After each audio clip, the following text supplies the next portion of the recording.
Olá a todas as irmãs, a todos os irmãos que nos acompanham. Que Jesus nos abençoe, nos oriente, ilumine esse momento. Eu chamo Júlio Antônio, tenho os cabelos curtos, barba cerrada, inicialmente crescendo, visto uma camisa azul bem escurecida, ao fundo uma parede verde, e estou aqui iniciando uma conversa, um momento de reflexão em torno do tema do nosso estudo de hoje. Dentro desse contexto do mês de setembro, que em muitos locais, sejam escolas, templos religiosos, mídias, afins, se fala do Setembro Amarelo, o tema não poderia ser mais, digamos assim, oportuno. O tema do nosso estudo de hoje é o suicídio, o desgosto, a loucura e a dor dos dois lados da vida. Curiosamente, nós pegamos esse tema para falar dentro de um conceito hoje muito materializado, digamos assim, do que é a vida. E para iniciarmos o estudo de hoje, selecionamos a página do livro Estude Viva, ditado por Emmanuel e André Luiz, a Franciscano Xavier e Valdo Vieira. A nossa página específica, ela é ditada por André Luiz. O título é Aspectos da Dor. Vamos à leitura.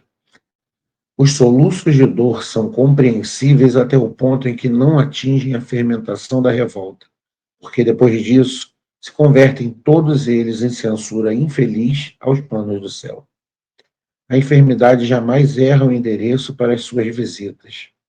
As lágrimas, em verdade, são iguais às palavras, nenhuma existe destituída de significação. Somente chega a entender a vida quem compreende a dor. A evolução regula também o sofrimento das criaturas e nela se evidencia mais superficial ou mais profunda, conforme o aprimoramento de cada um. Se você pretende vencer, não menospreze a possibilidade de amargar algumas vezes a aflição da derrota como lição no caminho para o triunfo.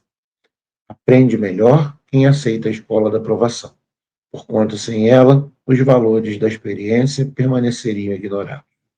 A dor não provém de Deus, de vez que, segundo a lei, ela é uma criação de quem a sofre. Iniciando com essa mensagem, convido a todos para fecharmos nossos olhos da carne, inclinar pensamentos e sentimentos ao Pai, a Jesus e a toda a espiritualidade amiga que nos cerca e nos orienta, pedindo que a vontade de Deus seja sempre feita e compreendida dentro das nossas limitações, organizando pensamentos e sentimentos para melhoria de compreensão, para pegar forças para a batalha diária, para pegar luz na nossa caminhada e para dar paz a tudo que passa por nossas cabeças e corações. Agradecidos estamos, Pai, por mais uma oportunidade de estarmos aqui em Teu nome, estudando, refletindo e buscando compreender um pouco mais dos ensinamentos que nos cercam a todo o tempo, em todos os locais, em qualquer circunstância. Fica conosco, Pai, não somente agora, como por todo sempre. Que assim seja. Dito isso, nós agora iniciaremos de uma forma mais concreta nossas reflexões, começando pela página inicial. Quando nós pegamos a página inicial e nós começamos a compreender de uma forma melhor a nossa dor, a gente tende a entender um pouco melhor. Iniciando aqui, relembrando Leon Denis, a dor é uma professora. A dor, ela nos ensina, a dor, ela nos orienta, mas assim como a mensagem nos diz, quando os soluços de dor são compreensíveis, sempre, desde que não sejam tocados pela revolta. E quando nós nos revoltamos, nós tendemos a sair, digamos assim, de uma condição de entendimento.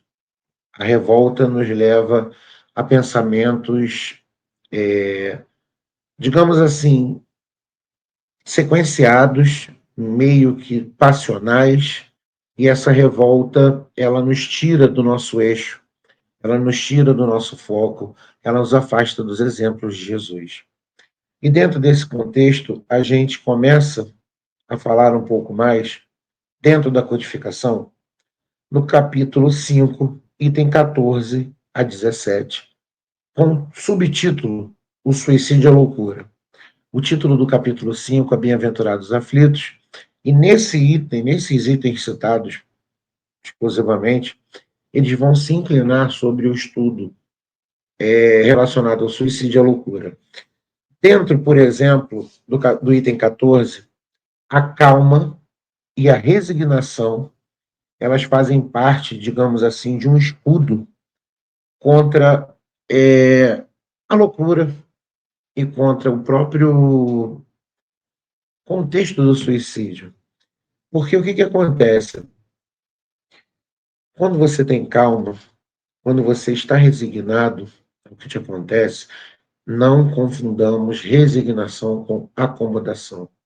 Não confundamos resignação com, digamos assim, indiferença. Calma e resignação. Estou calmo diante da minha dificuldade e estou resignado diante dela também, pois sei que o que posso fazer está sendo feito e nada além disso eu posso mudar, a não ser dentro de um processo. E eu faço parte desse processo. Estávamos, esse mês de setembro, no evento do Encontro das Mocidades Espíritas de Santa Cruz, e uma das placas numa árvore chamou muita atenção. Dentro do encontro, a organização, a coordenação geral, juntamente com a coordenação de estudo, falhou diversas frases motivacionais, frases reflexivas, e uma delas era: confia no processo. Muitos de nós nos pegamos emocionados vendo essa frase, nos pegamos emocionados vendo esse contexto, porque às vezes a gente está pensando, às vezes a gente está agindo, mas muitas das vezes a gente está desconfiando do processo. Seja um processo de cura, seja um processo de conclusão de estudos, seja um processo de, digamos assim, abertura de portas emotivas para conversa, para resolução de problemas. Às vezes a gente não confia no processo. E aí, seguindo no próprio Evangelho, não tem como desassociar a loucura e o suicídio de uma visão materialista da vida. Dentro da doutrina que os espíritos nos passam diariamente, nós vemos a cada dia que passa uma sociedade materialista, uma sociedade focada no agora, uma sociedade focada num ponto muito duro, que é um ponto de que você não passa por situações, digamos assim, adversas. Você perde, você deixa, você esquece, e isso acaba endurecendo corações tão sensíveis, revoltando corações tão sensíveis, e que passam, além de não confiar no processo, passam uma situação de não confiar em si mesmo, não confiar numa vida futura, não confiar numa amanhã melhor. E dentro do próprio Evangelho, quando fala da loucura, cita-se que a maioria dos casos de loucura se deve à comoção produzida pelas vicissitudes que o homem não tem a coragem de suportar. Ou seja, a maioria dos casos, claro, alguns, digamos assim, quadros clínicos, quadros ligados à saúde mental, eles são, infelizmente, ignorados de uma forma geral e taxados como algo perdido. A loucura que está falando aqui na maioria dos casos é uma loucura do desespero. Quando se fala do suicídio da loucura, pelo menos a nossa compreensão, é que fala-se da loucura levada por um quadro de surto, em alguns momentos sim, mas é um surto, na maioria das vezes, não levado por um quadro crônico, mas levado por um quadro produzido, construído por nós nas nossas existências. E quando fala aqui, é comoção produzida pelas vicissitudes que o homem não tem a coragem de suportar, ou seja, alguns hábitos, algumas vivências, conduzidos até um ponto, digamos assim, insuportável por nós, vindo dos nossos atos, nos levam à loucura. E essa loucura é a revolta, essa loucura é o desespero, essa loucura é um grito interior, desesperado por socorro, mas que não, primeiro não vê o socorro e depois não vê o merecimento pelo socorro. É um quadro de desespero ao ponto de sair do foco de filiação divina. É uma situação tão complexa que esse quadro ele vai se desenhando quando se fala até em relação ao suicídio. O suicídio pode ser a culminância desse quadro, porque em determinados pontos essa loucura ela deriva de uma fraqueza em suportar a consequência do próprio ato.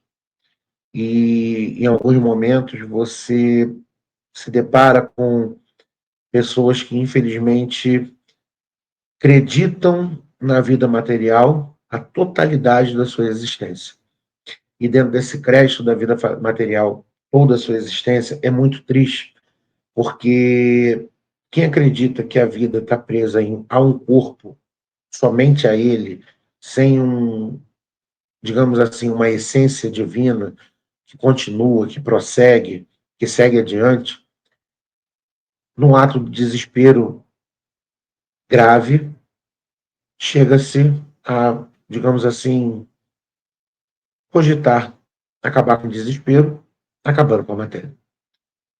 Mas nós estamos falando daquelas pessoas que num surto psiquiátrico, num surto levado por uma enfermidade crônica. Não, a gente está falando de pessoas que estão tão desesperadas, estão tão acuadas, estão tão necessitadas de uma solução e, ao mesmo tempo, tão soterradas no problema, elas escolhem uma parte, digamos assim, na cabeça deles no momento mais fácil. Uma parte em que, na cabeça deles, tira-se uma vergonha, tira-se uma decepção, tira-se um choro contido, e infelizmente eles vão enveredar por um ato deslocado de tirar a própria vida. E é muito triste porque foi Deus que nos deu a vida. Fomos criados simples e ignorantes, nos foi confiado uma existência, quer dizer, várias existências. E quando eu chego ao ponto limite da sanidade, digamos assim, espiritual, de conceber a vida além do corpo, uma balela, e acabar com o corpo como se estivesse acabando com a vida, para zerar, para resetar, usando um termo da informática, infelizmente alguns optam por acabar com a própria vida. E o espiritismo ele não é, digamos assim, contra o suicídio. O espiritismo é a favor da vida. Ele rechaça o suicídio como um ato natural, porque ele atenta contra a vida. E se qualquer caso que venha atentar contra a vida, seja a própria ou a de outrem, o espiritismo não cerra a fileira junto a esse caso. O suicídio é um ato contrário à vida. O suicídio é um ato de interrupção da vida. E aí, dentro dessa questão, nós passamos pelo Livro dos Espíritos, logo na questão 943, de onde nasce o desgosto da vida que, sem motivos plausíveis, se apodera de certos indivíduos. Efeito da ociosidade, da falta de fé e também da saciedade. Efeito da ociosidade, ou seja, não há um projeto, O processo foi abandonado. Não há luta, não há, digamos assim, produção. Produção de queijo? De algo digno, de algo em favor da vida, de algo em favor de buscar respostas, soluções plausíveis de se dizerem cristãs. E falta de fé. Infelizmente, poucos ainda conhecem e vivenciam a certeza da fé futura, da vida futura, perdão. Infelizmente, muitos estão dentro até dos estudos espíritas ou espiritualistas que conhecem ou que afirmam, de uma forma ou de outra, que existe uma continuidade da existência, que a vida continua. Mas, infelizmente, no momento de desespero, não conseguem confiar no processo, como falamos anteriormente. Então, infelizmente, a falta de fé no amanhã melhor, acho que muitos irmãos, muitas irmãs, tentem fechar as possibilidades do corpo físico, achando que estão zerando a máquina, digamos assim. E dentro desse contexto, dentro dessa situação, a 944 é bem enfática. Nós não temos o direito de dispor da própria vida. Eu tenho uma vivência, eu tenho experiências que vão agregar valores, reparar pontos necessários e aparar arestas para que na minha caminhada evolutiva eu consiga, de pouco a pouco, retomar o caminho. Não o caminho já pré-estabelecido, mas o caminho de ser feliz, o caminho de evoluir, o caminho de ser melhor a cada dia, para uma evolução ao ponto de que eu possa ajudar mais aqueles que estão ao meu redor. Então, quando eles começam a abordar a questão da voluntariedade do suicídio, eles excluem o louco. A tradução, fatalmente, vai ser um pouco mais grosseira do que a atualidade nos permite entender. O louco que se mata não sabe o que faz. Quando a pessoa é acometida de um desequilíbrio e não sabe o que está fazendo, ela tem a sua questão atenuada. Mas, quando se planeja um suicídio, pensando em acabar com dores, pensando em acabar com vergonhas, infelizmente, é um peso bem diferente. Porque aí eu não vou responder simplesmente pela vida que eu dei cabo minha, mas eu também começarei a responder pelas possibilidades que eu limitei àqueles que estão ao meu redor. Se eu sou um pai de família, se eu sou um filho, se eu sou um primo, e eu estou acometido de um momento de desespero e chego ao ponto de pensar em suicídio, eu já não vejo ninguém ao meu redor. E, infelizmente, essas pessoas podem ser afetadas, serão afetadas, de uma forma direta ou indireta, pelo meu ato. Não tem fuga dentro de uma realidade espiritual, dentro de uma realidade contínua. É muito triste porque quando a gente passa por essa questão do suicídio, a gente falou agora da loucura, mas, por exemplo, o próprio Livro dos Espíritos levanta essa questão, na questão 946A, que infelizmente alguns suicídios ainda são levados por outros. Ah, como assim, Júlio? Alguns livros, alguns vídeos, alguns filmes, algumas pessoas comentam, conduzem o pensamento de uma pessoa enfraquecida pelo desespero a uma solução rápida, a uma solução grave, que é o suicídio. Nós temos muito cuidado para falar desse tema, porque há uma fragilidade em torno do tema, e é uma fragilidade compreensível, porque Ivone do Amaral Pereira, em algumas conversas e alguns escritos, ela chega a dizer que Todos nós, de forma direta ou indireta, já passamos por um quadro de suicídio. A forma direta é aquela clássica, que você atenta diretamente contra a sua própria vida, de forma momentânea, de forma incisiva, e a forma indireta é aquela que você sabe que não pode consumir determinado tipo de produto, sabe que não pode fazer tal situação acontecer, não pode manter determinado comportamento que você pode vir a morrer. Então, quando você mantém esse comportamento, mantém esse consumo conscientemente, sabendo que aquilo ali devagar, aos poucos, está acabando com a sua energia vital, digamos assim, que te liga ao corpo, você pode ser considerado. André Luiz, na obra Nosso Lar, o filme retratou muito bem isso,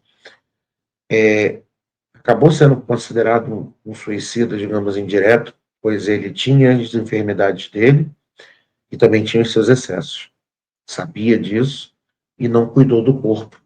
E ele tinha um agravante, pois ele era da área da saúde, então, infelizmente, ele teve suas consequências. Graças a Deus, graças à sua justiça, à sua misericórdia, também teve a chance de melhorar, ao ponto de hoje começarmos o estudo com a mensagem dele. Diante disso tudo, nós só temos uma certeza, nós só temos uma situação. É que, infelizmente, o que toma conta do suicida, digamos assim, é o, como é que eu vou dizer? O arrependimento. Por quê? Porque ele pensa em resolver.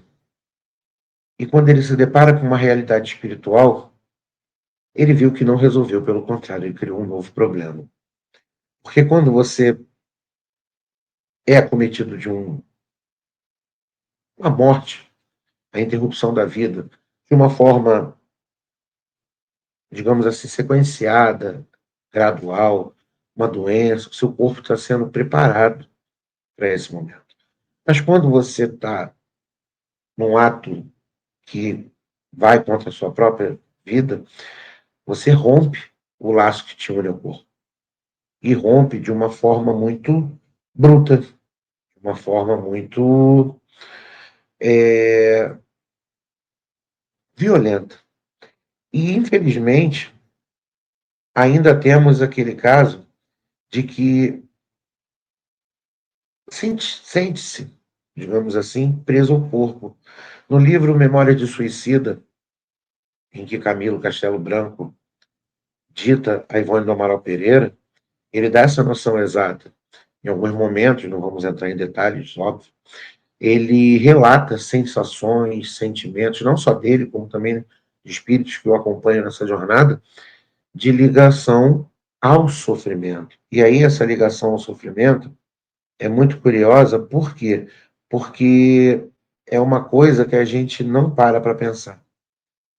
O sofrimento, ele é de acordo com a evolução, é de acordo com a faixa vibracional que a gente se encontra, a faixa evolutiva que a gente se encontra. Quanto mais eu sei, quanto mais eu tenho a certeza de uma vida futura, quanto mais eu sei, quanto mais eu entendo a justiça divina atuando dentro da lei de causa e efeito, dando a mim o necessário, mas também dando a mim o merecido. E aqui nós não estamos falando da meritocracia humana, nós estamos falando de uma meritocracia espiritual, onde se faz sem se calcular o ganho, eu fatalmente não vou cometer o suicídio.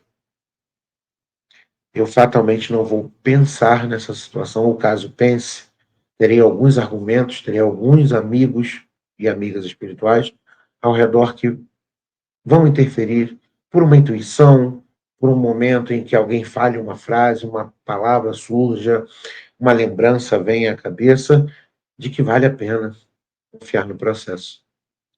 Não é porque eu estou sofrendo com dor, não é porque eu estou com uma doença dita incurável que eu vou me esquecer da continuidade, que eu vou me esquecer do amparo recebido, que eu possa vir a, de forma descuidada, não me ver reconhecido ou amparado, mas jamais, de maneira nenhuma, eu posso me esquecer que a vida continua, de que existe um Deus misericordioso, bom, justo, que está sempre atento, através dos amigos espirituais, sob a égide de Jesus, para nos atender. Não da forma que a gente quer, na maioria das vezes, mas da forma que a gente precisa para entender. Como nós falamos já em diversos estudos, nós não vamos receber o que a gente pede numa caixa bem embalada, perfumada, não. Nós vamos receber situações para desenvolver o que a gente pede. Como, por exemplo, a pessoa que pede mais paciência, ela não vai receber a paciência evoluída, ela vai receber pessoas em seu caminho, situações em seu caminho, que vão fazer com que a sua paciência se desenvolva. Então, todos os processos são cabíveis dentro de uma justiça divina que nunca dá além do que eu preciso, que nunca faz eu passar com algo que eu não tenha merecido, que eu não tenha causado. Como disse através do Evangelho lá no início, não existe, usando palavras do cotidiano, a vítima. Ah, eu sou uma vítima, eu sou perseguido. Infelizmente, caso alguém venha cobrar de forma errada, de forma equivocada, a justiça sendo realizada pelas próprias mãos, nesse caso estamos falando de encarnados e desencarnados, que nos perseguem, que venham a trazer cobranças, lembranças, situações vexatórias, infelizmente, em algum momento, nós fomos o gatilho disso. Infelizmente, em algum momento, nós estivemos envolvidos em situações que os levaram a essa situação de cobrança, de justiça, de lei de talião, onde olho por olho, dente por dente, se faz presente e Jesus está ao lado, infelizmente, não convidado para a reflexão. Infelizmente, nós temos essa questão de ainda querer, dentro da materialidade que nós falamos, coisas palpáveis como justiça. Eu nunca vou aceitar como justiça eu ficar de repouso numa cama. Talvez eu receba como justiça culpabilizar alguém por eu estar deitado na cama. Então, infelizmente, quando nós falamos dentro de um contexto de suicídio, é um contexto de sofrimento contínuo. Porque, por exemplo, quando nós nos deparamos com um caso de suicídio, o espírito permanece ligado, o espírito permanece perturbado pela situação que o levou e pelo ato consumado. Todo aquele fluido que foi rompido não vai ser dissipado de uma vez só. Ele ainda se encontra, por mais que não queira, ligado às vibrações que vêm do corpo, sentindo as vibrações que vão chegar até ele, seja de cobrança, de piedade. Infelizmente, esse espírito não cessa o seu sofrimento com a morte do corpo. Pelo contrário, vai continuar com sensações como se ele estivesse vivo. No próprio livro Memória de Suicida, vários são os relatos de que muitos, quando têm a possibilidade de falar, relatam que no início eles se sentem presos àquele momento, ao momento da dissipação da vida, do desligamento da alma do corpo. E, infelizmente, eles vêm sim e sentem com frequência as dores desse ato. Quando não, na tela mental, veem esse ato. Então, o que fica na nossa situação, que fica na nossa contrapartida, é que nós jamais deveríamos pensar em acabar com a própria vida, porque a vida não tem fim. A vida continua. Estamos no meio de Setembro Amarelo, como foi falado inicialmente, mas o ano, digamos assim, deveria ser amarelo, porque a pessoa pode evitar de se suicidar no Setembro Amarelo e no outubro, que vai ser dedicado a uma outra causa, pode vir a cometer. Então, é importante não tratar pessoas estão passando por dificuldades, com situações crônicas, saúde deficitária, debilitada por uma doença, relacionamentos mal resolvidos, nocivos. Nós não podemos tratá-los como criminosos. São irmãos enfermos. Nós devemos vibrar por essas pessoas, nós devemos vibrar por essa família universal da qual nós fazemos parte e que provavelmente já tenhamos passado por situação parecida, seja cometendo o ato, seja recebendo a notícia do ato, os atos que vêm dessa situação. Então, quando nós vibramos por esses irmãos, nós recebemos a alegria de que, dentro do seu arrependimento, dentro do seu pesar, ele vai receber uma nova chance, fatalmente, com um pouco de dificuldade, ou até mais dificuldade, para que ele entenda de que a vida continua e que o amparo está ali presente.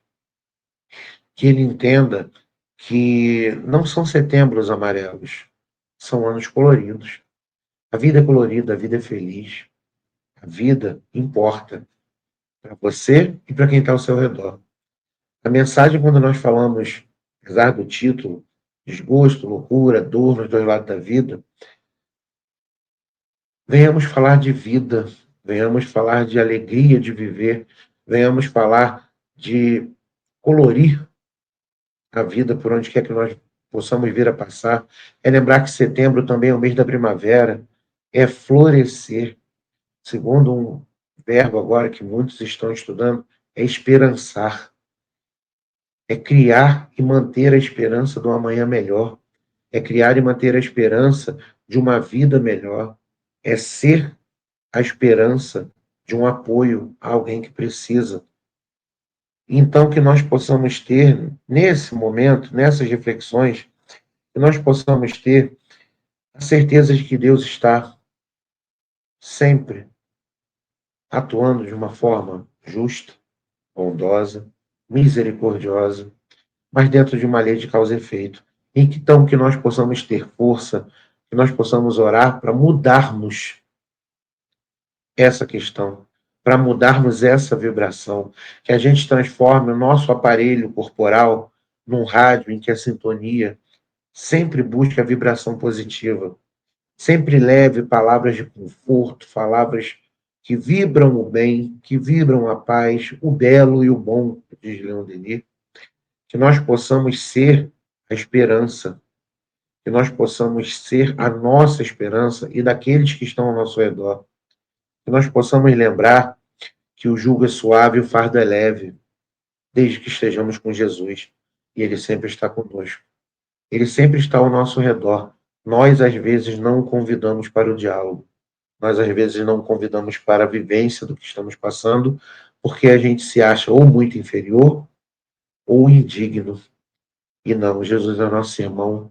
Jesus, o governador do planeta, vibra pelo bem, pelo equilíbrio, e não quer ver nenhum de nós passando por nenhuma situação menos positiva, principalmente se tratando de atentados contra a vida, seja nossa ou de alguém.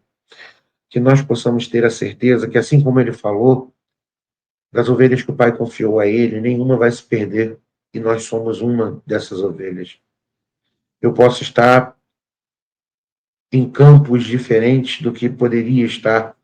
Eu posso estar seguindo momentos, caminhos diferentes do que eu poderia estar, mas que eu possa ter a certeza que quando eu olhar para o pastor, o bom pastor, o jardineiro das nossas almas, o médico das nossas almas, ele vai estar sempre atento, sempre presente, sempre esticando a mão para mais uma oportunidade, para mais uma lição, para mais um amparo, para mais um abraço fraterno.